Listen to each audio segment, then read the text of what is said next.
What is up, guys? Welcome to this first video in machine learning, where we're going to be learning about a very simple algorithm called linear regression. And linear regression is used to predict values based on previous values that we've decided to insert. So a very simple use case of linear regression would be to calculate the wage of a certain person as time goes on. As you can see, we have lots of values that kind of don't go into a straight line, but they do fit a linear regression model. So essentially what this is telling us is the correlation between all of these values and how it's going to look like in the future. And it's pretty accurate, and it's a very good algorithm to learn. It's one of the most fundamental building blocks of machine learning, so it's definitely worth learning. But as you can see here, we have a value at 1 year of experience, which is 10 euros, and around 10, you'll see values that are around 500 euros, 600 euros, even up to 1,000 euros. And you can see these values vary a lot. And what linear regression does is try to generalize this so that we can actually get a valid output or a valid prediction out towards the end, in case you want to calculate what happens in 20 years or 30 years. But we're going to be doing all of this in Python. So let's go ahead and start a new project in PyCharm or whatever editor you're using.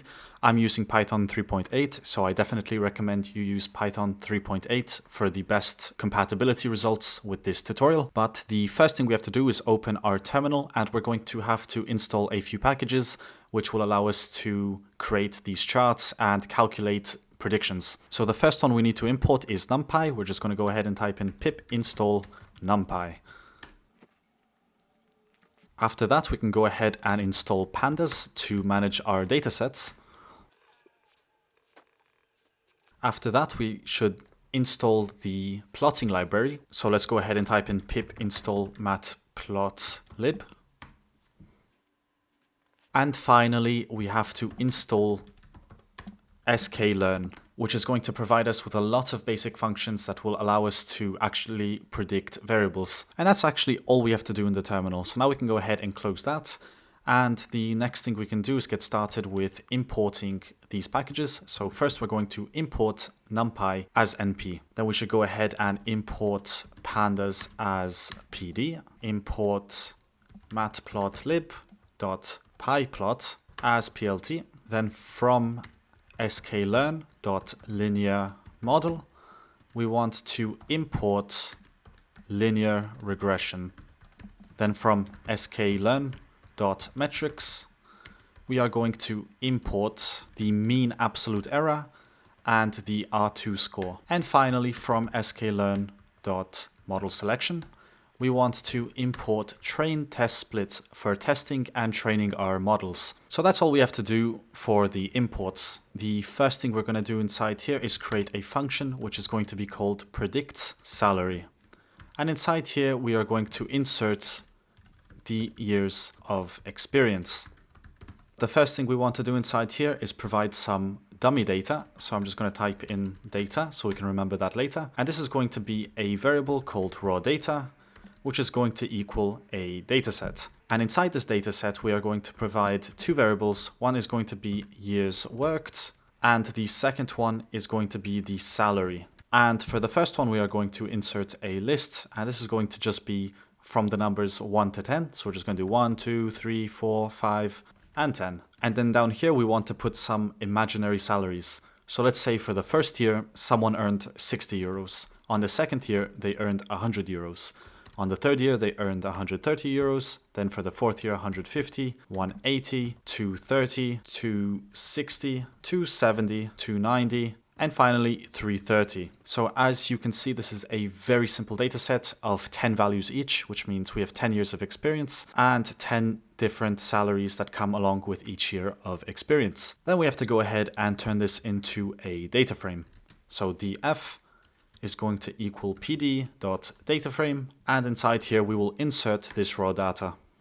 And the next thing we have to do is go ahead and create some variables that reshapes these lists into a readable format for our machine to learn from.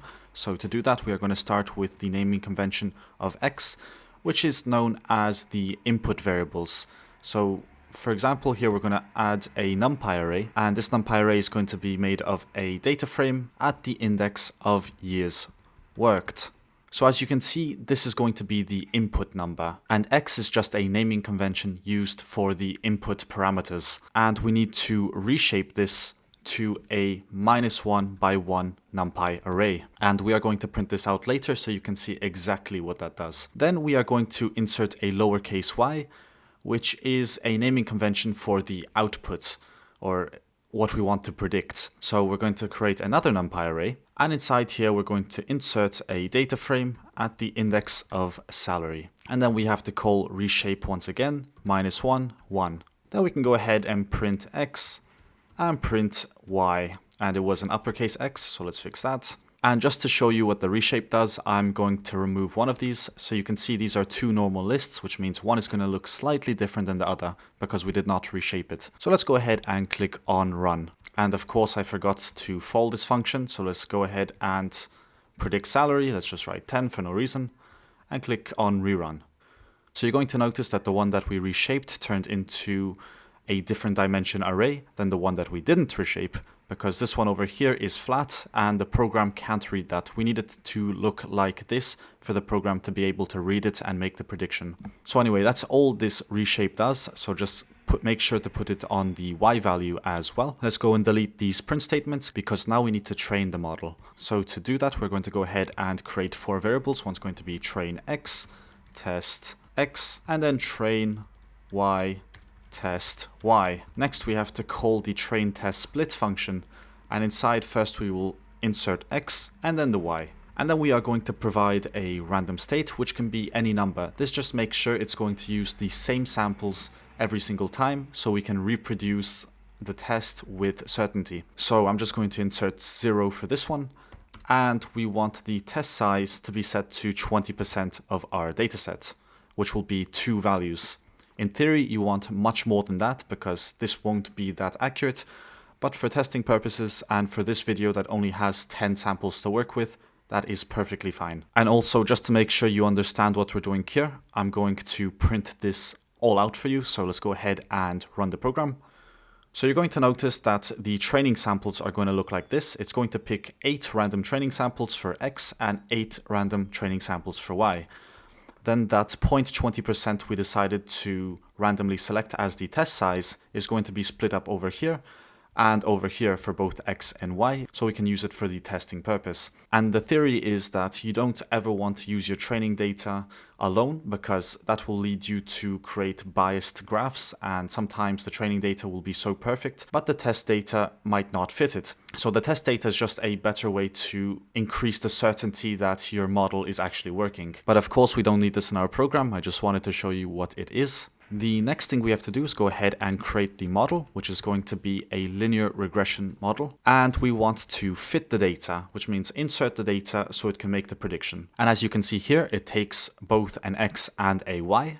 But inside here, we are going to insert our training data because the test data is reserved for actually seeing if the model is working correctly. Then we can go ahead and make the prediction. So to do that, we're just going to type in y prediction, and that's going to equal our model.predict. And inside here, we need to insert 2 brackets because this is a 2-dimensional array we are working with, which means we need to maintain that array to make this actually work. And inside here, we can add the years of experience that we want to predict. So let's actually change this to 14 because we already have 10 over here for 330. So we can go ahead and print the prediction immediately.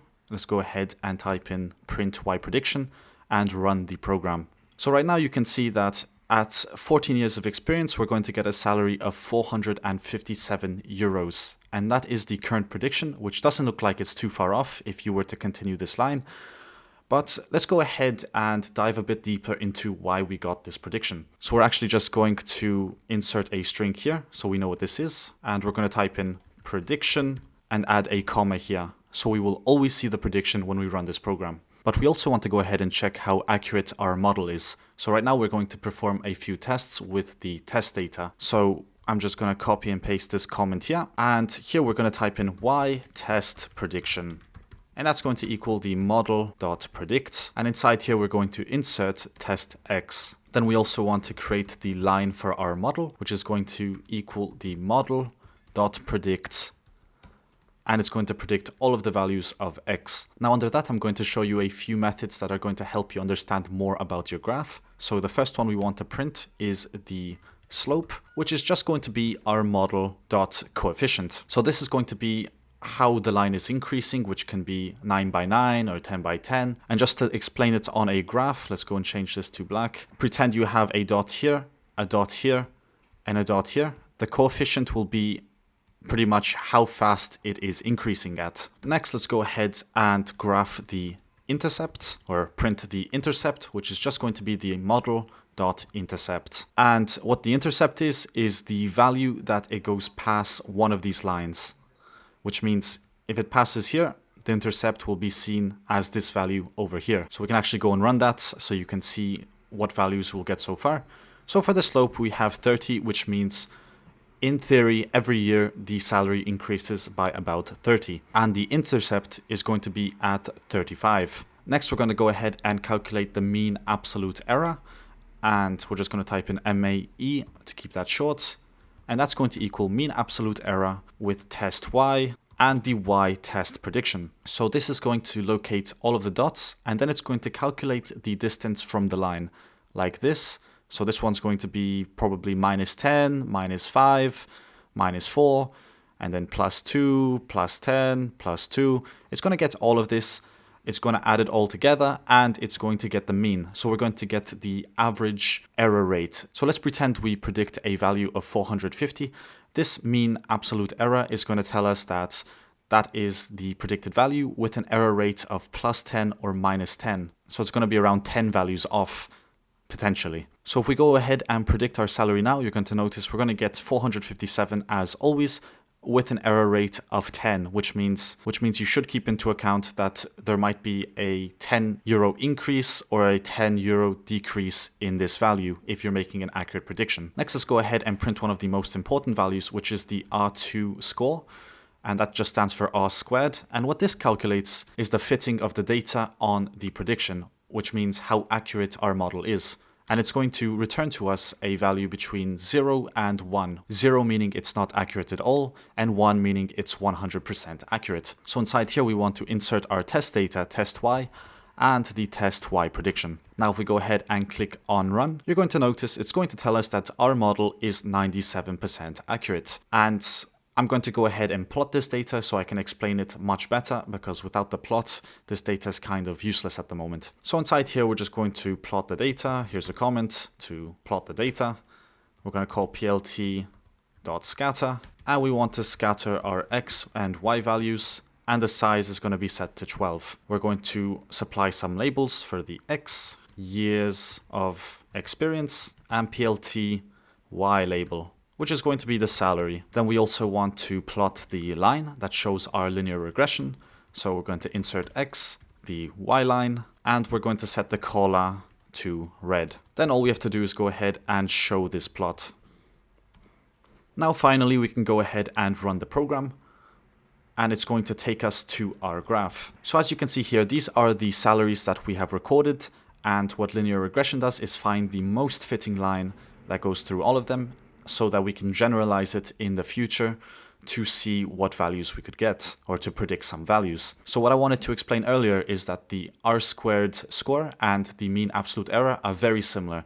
The only difference is that the R2 score returns a percentage, while the mean absolute error returns the absolute error between each one of these dots. And if you're interested in how those are calculated, I definitely recommend you do your own research. But for these tutorials, I'm just going to go over the basics of how you can use it in programming without the math-intensive part. And as I was explaining earlier, on this graph, you can see that if we go more to the left, we'll eventually intercept with the y-axis, and that's going to be at the value of 35. And that is what the intercept is. And the slope is just showing us that the linear regression model is increasing at about €30 per year. All right, let's go ahead and try to predict how our salary will be in 20 years. And it's going to take us to our graph again. And you're going to notice that we're going to have an estimated prediction of 638. This is our error rate, and this is how accurate the model is. Now let's go ahead and change one of these values drastically. Let's say at 5 years, you get your salary reduced to 80 for whatever reason, and click on rerun. you're going to notice that this dot is going to be down here, and it's still going to try to fit the model at the best of its ability. But what is going to increase is the error rate, and what is going to decrease is the certainty. So if we have a lot of crazy values, our certainty rate is going to drop a lot. So as you can see right now, we have a very crazy graph. It doesn't really fit as it should. And if we go and check the values here, you're going to notice that we're going to have a very bad rate over here, which means it's not a good model. And the error rate here is just too much. This is a way to show that your model is not good. So make sure this is in a value between 0 and 1, preferably a higher value around 70% or 80%, and make sure that this is minimal, depending on what you're working with. Of course, if you're predicting house prices or cryptocurrency prices, you're probably going to have a much higher error rate or mean absolute error, because those are higher values, so that's acceptable. But for R2, in general, it should always be plotted between 0 and 1. So going back to what we had earlier, the line seems to fit most of the dots, and if you have lots of dots, it will do its best to do that as well. The more samples you have, the better it is in general. But I believe that's all I wanted to teach you regarding linear regression for machine learning. Of course, if you have any questions, feel free to leave it in the comment section down below, and I'll do my best to answer them. But with that being said, I'll see you guys in the next video.